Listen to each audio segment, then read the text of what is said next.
I want to bring in Hudson Institute senior fellow Rebeccah Heinrichs. And Rebeccah, you know, I know that you say that we're in the driver's seat, and I love hearing you, and I'm glad you're on the show with us today. But the media continues to portray Iran as somehow being in control. Now, obviously, they do have leverage with the Strait. So how does this play out? Well, Charles, I think that Iran has, as much leverage as it had even before the war, which is that all you need to do is basically terrorize the Strait. You just have to have sufficient threats, and then that makes these insurance companies increase prices. Then you don't have companies that want to traverse the Strait. They don't want to risk, harm to their cargo or to their people, individuals who are on these ships. So what is really important right now, what President Trump seems to have prioritized in his mind, is he's really trying to get this ceasefire in place to increase the confidence of our allies, to get naval escorts to help get confidence to go through the Strait. It's why you keep hearing President Trump say, the Strait is open, the Strait is open, go through the Strait, go take your oil through the Strait.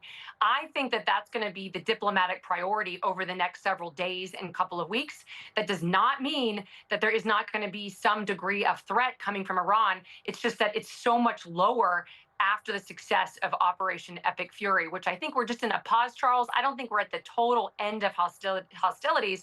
I think this really is just a pause. And that wouldn't be unusual. I mean, isn't that the way these things sort of work out? There's a ceasefire, there's a skirmish, there's a ceasefire, there's a skirmish. In the meantime, you know, the point you keep making is that they've been degraded, right? Their ability to wage the campaign they could do a month ago is completely different. But I want to pivot back to what you said. Because it feels like, okay, as much as we're thinking it's Iran and America negotiating and talking, we're doing a lot of wooing, apparently, of folks who should naturally have a bigger vested interest in escorting these ships than we do. Well, the Europeans certainly are very eager, actually, to get the Strait open. We've got Asian allies that are very eager to get the Strait open. But I think right now there's a lot of action going on behind the scenes. We're trying to figure out how to rack and stack this, how to sequence and get some confidence, because there is strength in numbers. The more countries you have with confidence to get some assets into the region, to get some minesweepers into the region, the better, which is why I think you're going to see, and I would expect and I hope to see a little bit of a cooling down of the rhetoric coming from the Trump administration. I think sort of haranguing allies, even if you think they deserve it, it's not going to work right now. Really, we need some honey, right, Charles. We need to convince people to get some courage, to go strengthen numbers and get through the Strait. That's going to help, I think, the global commodity, obviously, and markets, I think, in the short term. All right. It's just a little frustrating having to convince to coax our allies into stiffening their spines. The proposals, we've gotten from both sides, the United States and Iran. Iran put out a 10-point proposal. We just had a lot of it on the screen.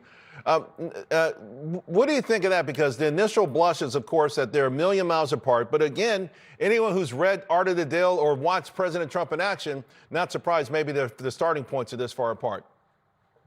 No, and actually, we don't actually even know who within this rump Iran regime is even making these decisions.